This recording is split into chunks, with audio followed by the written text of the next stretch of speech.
Well, welcome today. My name is John Mazzara. I'm with Remax Results, and today I have the pleasure of speaking with Shelly Loberg. Now, Shelly is Vice President of Explore Edina and the Edina Chamber of Commerce, and so she is a fantastic resource for everything Edina. So if she doesn't know the answer, she can give us the direction of where to go get that answer. So I live in Edina, and I have for the past 35 years. I'm in my third home, and I enjoy it, and so did my family. We raised our kids here, and we think it's a wonderful place to live. Low crime from what we've experienced, and excellent schools.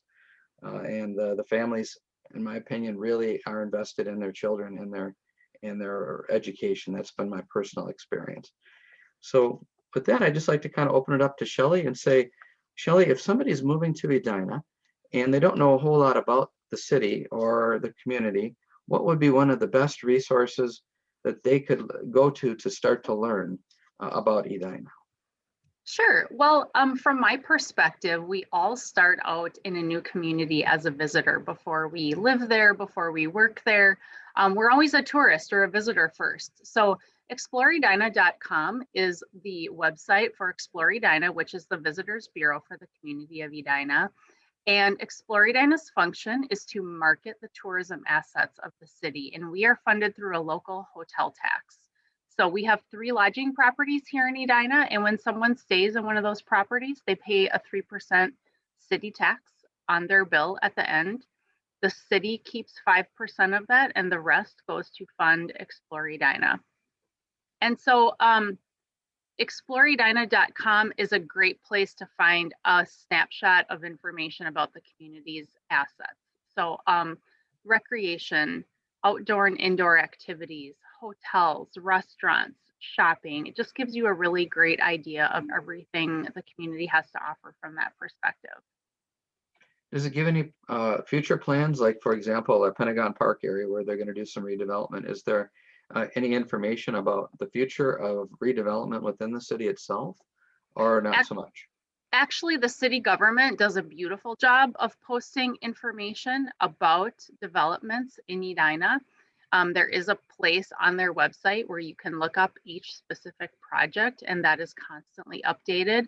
And the development is more a function of something that the chamber focuses on. The chamber is very involved in advocacy for economic development that makes sense for our business community, so that the chamber can always comment on that as well. Okay. You know what as a resident, I'm not even sure what the current population is and what it might be projected to be over some time. Do you know how many people right now are here and what's going to happen in the future, hypothetically? Yeah, hypothetically, the Twin Cities is a robust area and will continue to grow.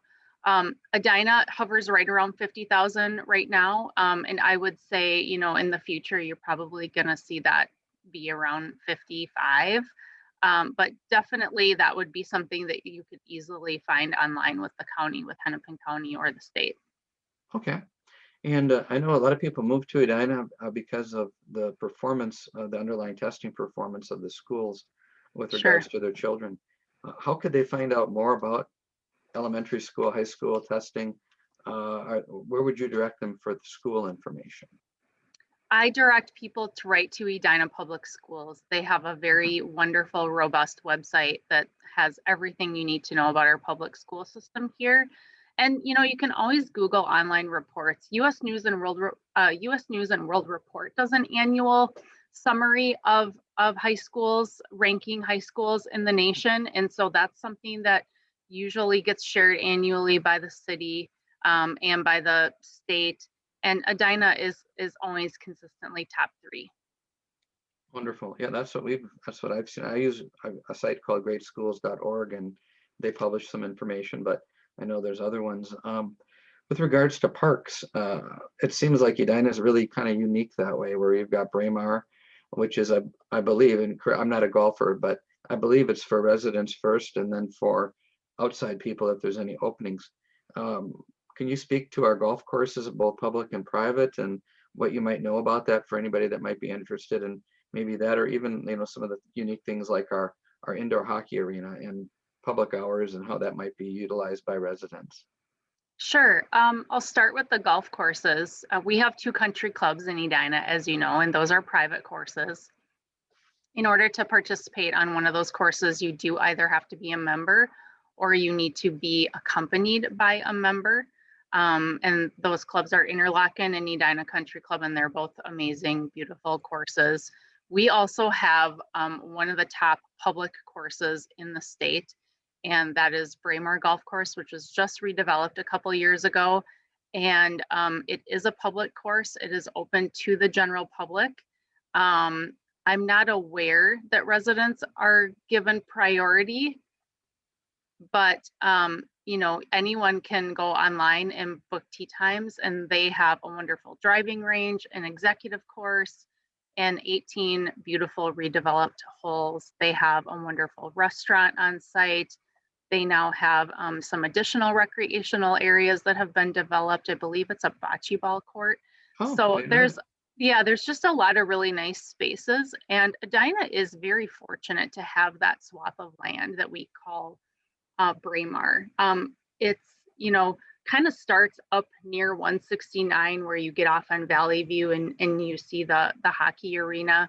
We have 3 sheets of ice there. We have an outdoor rink that is covered, that is beautiful for public skating in the winter, and lots of different groups use those sheets of ice, including our great hockey teams. You know, but then we have all this other land in the Braemar area that really gives the whole area kind of a rolling green feel. And I think that's a really coveted amenity for a first ring suburb. Mm-hmm. And then, Absolutely. you know, we have such a host of other beautiful parks. We have Centennial Lakes Park, which is kind of a hidden gem, in my opinion. And on the Visitor Bureau side, we promote that a lot because it feels kind of like a little oasis when you're there. It's set back from the road. You can't see it from France Avenue, but once you get back there, it's a chain of 3 man-made lakes that are actually stocked with fish. So kids can rent fishing poles or bring fishing poles. There are paddle boats to rent. In the winter, it is groomed for outdoor ice skating. So it's really beautiful year round. And there's also an 18-hole professionally designed putting course. And this is not just any putting course. This is a really well done, beautiful, somewhat challenging putting course that families can enjoy all Hmm. summer and into the fall. Hmm. And then are they still, or are they going to bring back maybe after COVID the what do you call it, the outdoor thing on Thursday nights where they had the farmers market? Are they going to do that? Do you know anymore, or what the status of that might be? Yes, well, actually, it did take place during the pandemic as well. It just was moved Oh, to Roslyn Park. So the city has a great communications department, and they do an amazing job communicating with the community, all of the different activities going on in our parks and in the Edina park facilities. And yes, generally I believe it starts in June and goes through Labor Day or through about the middle of September. We have a farmer's market every Thursday afternoon at Centennial Lakes Park. And the other great thing about Centennial Lakes Park is that there's a paved path that goes all around these chain of lakes. So it's a beautiful place just to walk or hang out. There's lovely bridges.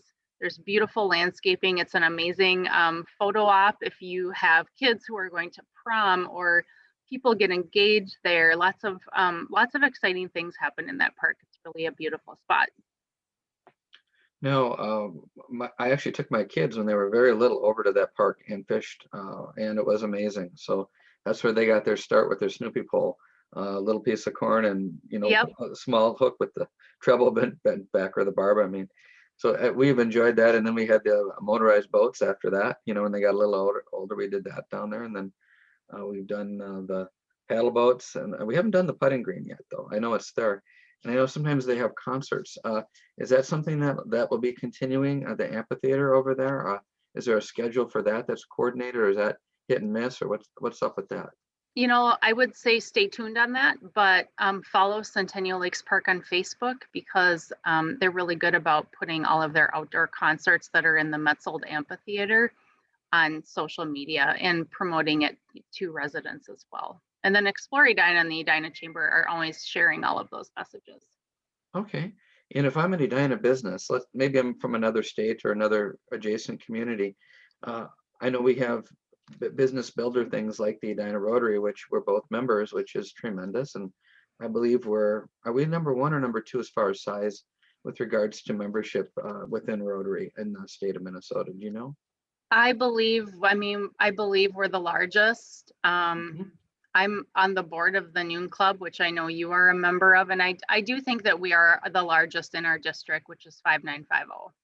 Okay, wonderful. So that's something a business could do if they came here. They're welcome to visit and have a free introduction lunch and check the club out and see if it works for them. So as a new resident, if you're checking out Edina, that's something you could come explore. Yes, and we have two Rotary Clubs, which I always like to mention. We have Edina Morningside Club, which meets in the morning at Edina Country Club. And then we have the Rotary Club of Edina, which is the Noon Club. So they both have different personalities. The Morning Club is a little smaller, more intimate. And so, it's great that we have more than one choice for people who would like to get involved in a service organization like that. Are there other, besides the Edina Rotary, Edina Chamber, are there any other Edina business groups or affiliations that people can be involved with within Edina? Sure. Well, we like to invite people in the business community to be part of our chamber community. And then we actually have 4 separate networking groups within the Chamber of Commerce. And they're small groups and they're self-governed, but they're just gives another chance for members to connect with one another in a more intimate atmosphere where the group is smaller. We're currently doing a networking breakfast on the 3rd Friday of the month. We call it our Sunrise Edina Business Breakfast. And I always tell people, you don't have to be a member of the chamber to attend one of our events. Anyone is welcome at any time. We have member and non-member fees for all of our events, and anyone from the public can follow our events calendar at edinachamber.com and join us at any time for an event. Okay, awesome. And what if somebody, I know they have that nice little rental spot over at Centennial Lakes. Let's say I wanted to have a business meeting there or a wedding reception or how would I rent that? Is that rentable only to Edina residents? And if that's busy, is there a spot like at Braemar or is there another, maybe something at City Hall? Is there another spot that a business could do a business event or a person could do a social event? Yes, we have both public and private spaces in the city, and we try to list all of those on exploreedina.com under our Meet tab. So Hughes Pavilion at Centennial Lakes Park is rentable.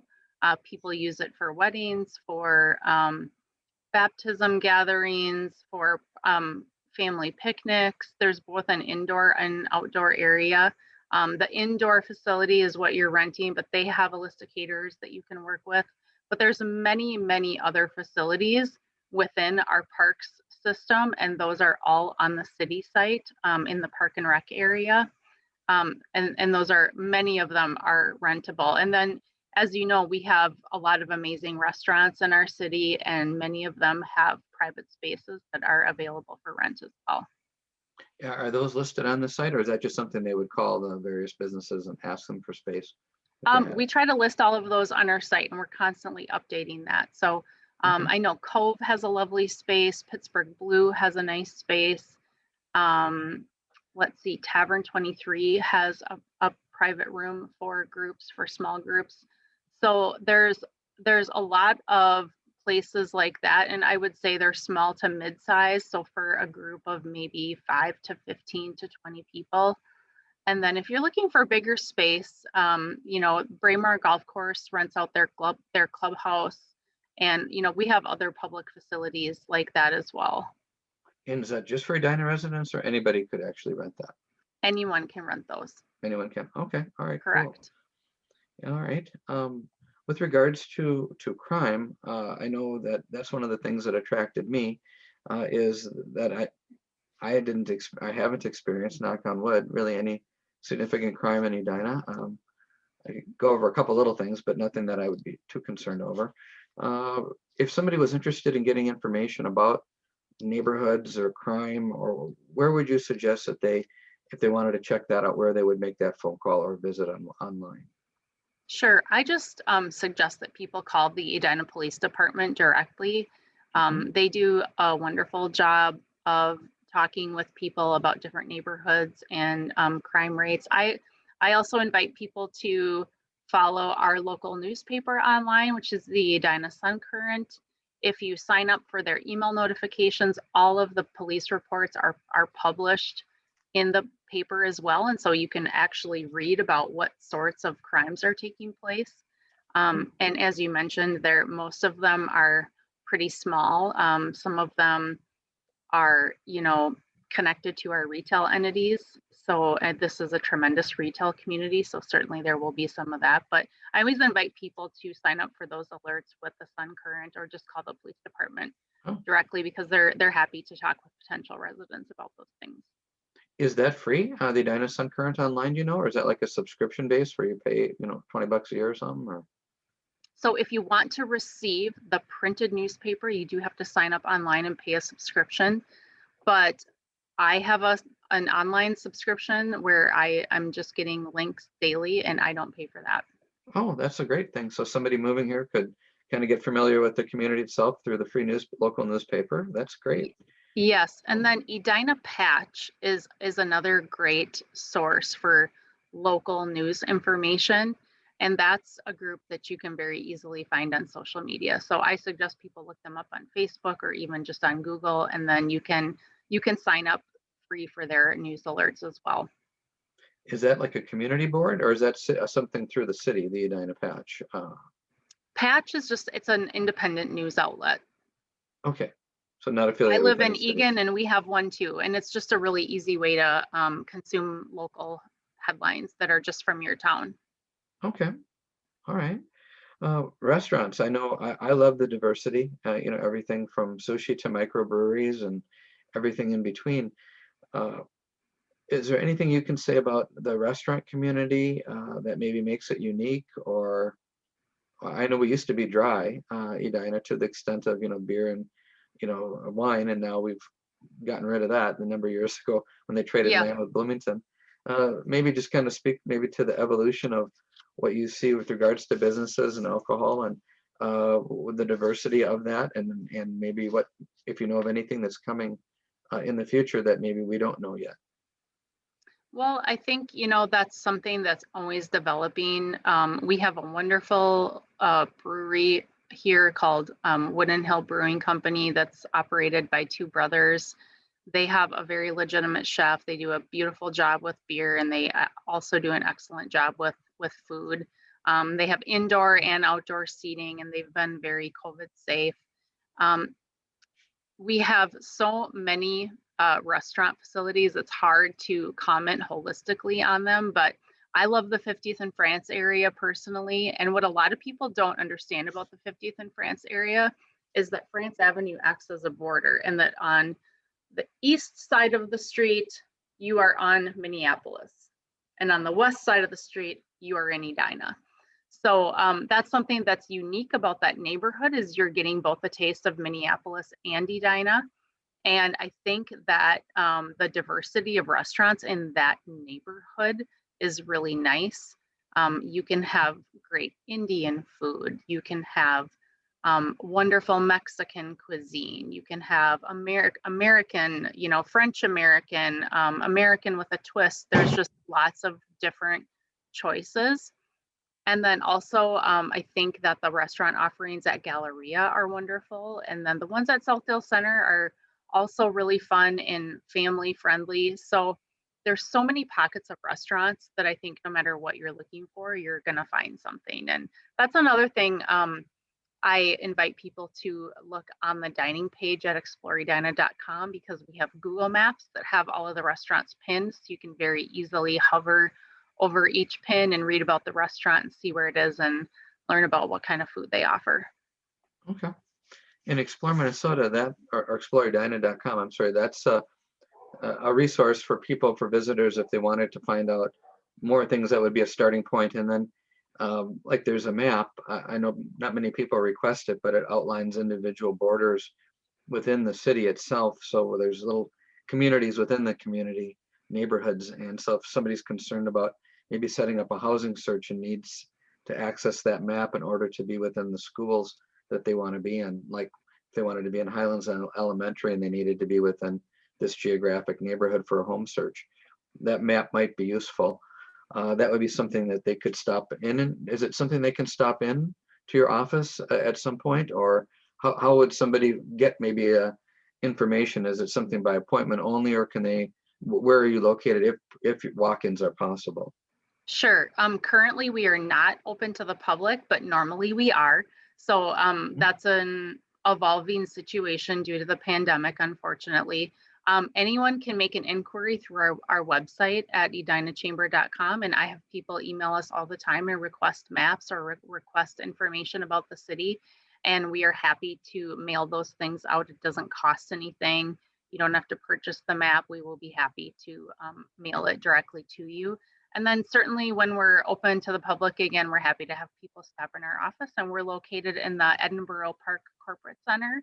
We're on the 6th floor in suite 650.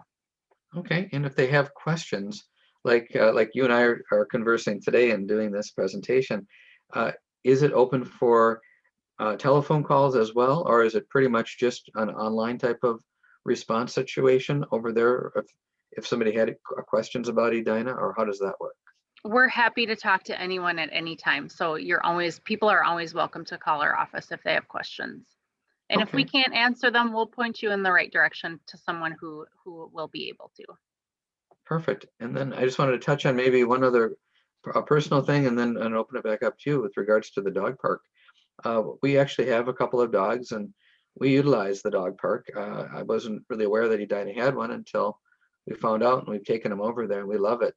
And it's fairly close to our home. With regards to that, I don't know that they allow, and I have to go ask my wife, but I don't know that that other people can bring their dogs to our dog park, because you have to have a collar. You mean you have to have like a, little tag and stuff. Do you know if our dog park is open to residents other than Edina, or just Edina? And if you don't know, you don't know. I don't know that, John. That would be a question for the city, but Okay. usually at most dog parks, I live in Egan, and we have dog parks too, and it's not really monitored. That's just residents are using it.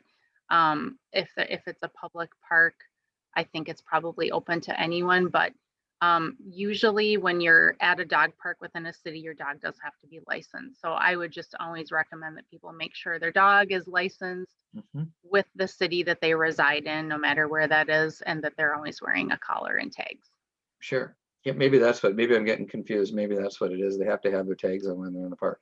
Yeah, for So, sure the city of Edina would be able to answer that correctly. okay.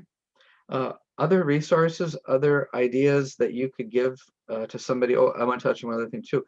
Edina does have, because our housing is kind of expensive here, and it's maybe not affordable for many first-time home buyers. One of the programs that the city has is called Come to Edina, and you can kind of see that. So they offer second mortgages for those that qualify, and there's criteria, but it might be a way for you to move into Edina more affordably because of this program. And it actually was recycled money from a project called Edinborough, where they provided second mortgages for purchases way back in the late 80s. And then that money has perpetuated itself and grown over time, and it's just recycled to encourage people to move here. And so I just wanted to put that out there, that there is a program. Don't think that Edina is too prohibitive with regards to housing costs. There might be a way that you can move here. Not everything is very expensive. It is expensive, but this might be a way to make it doable. And we have all range of housing here as well. We have, inexpensive condominiums as low as $100,000 on up to, homes in excess of probably $5 million. And we've got everything in between. Those are kind of the two extremes. But so we do have a wide range, but just to let you know, there is that program, and many of the larger lenders will accept the city of Edina's second mortgage as part of their underwriting and their program. So if you had questions about that, anybody that's watching, you could reach out to me, and I could help facilitate that introduction to the mortgage people that could get you pre-qualified for that. That's amazing. Yep. And I do think that, there certainly is a certain perception about the city of Edina. And I always invite people to, again, come as a visitor, shop, eat in our restaurants, drive around the neighborhoods. You will see really a much more diverse community than you imagine in terms of housing and amenities. Right. And just diversity of people too. We have every flavor, every political belief here, everything is in Edina. It's not painted with one brush, if you will. It's very diverse. And Right. And we have lots of different languages being spoken in our public schools. So there is a lot of cultural diversity developing all the time as well. oh, did you know that there's going to be a Spanish immersion school that's moving here to Edina? That's amazing. Yep, it'll be. It was in Hopkins. I think it was called Inglesia. I'm probably wrong on that, but they were affiliated with the Hopkins schools, and now they're moving to the corner of 77th and that little office park right across from the Shell gas station. That's just Wonderful. yeah. So that'll now be an option, I believe, us because we have the French immersion, and now there'll be the Spanish immersion option. Now that's a private company, but I believe they are working in conjunction with the Edina schools. I just had lunch with somebody that is involved with that, so I don't have all the details yet, but it's, as of the recording, it's in process. So know that as a resident, if you are a future resident, if having that immersion experience is valuable to you, you might be able to be involved locally with a Spanish program in addition to the French program. And the community center itself actually took over Edina East High School, and that's where they have the French immersion program, and they have a number of other community ed resources and community resources. Could you speak a little bit to that at all, Shelly, about to the extent that you have some knowledge about the community center over there, the former Edina East High School? I would say, again, I would direct people directly to their website, but Edina has a really robust community ed program, and we work really closely with community ed to promote their programs and Edina Public Schools and the city. So really, no matter what a future resident is looking for, we can help point them in the right direction. Awesome, awesome. Well, this has been wonderful. Thank you for sharing My today. pleasure. Is there anything else you'd like to add to anybody? Maybe a contact phone number of where they could reach out to, maybe not yourself, but the main number if they had questions? Sure. The Chamber's general number is 952-806-9060. My extension is 9064. I'm always happy to chat with people directly if they want to give me a call. Awesome, awesome. Well, that's great. Thank you very much for participating today. Absolutely.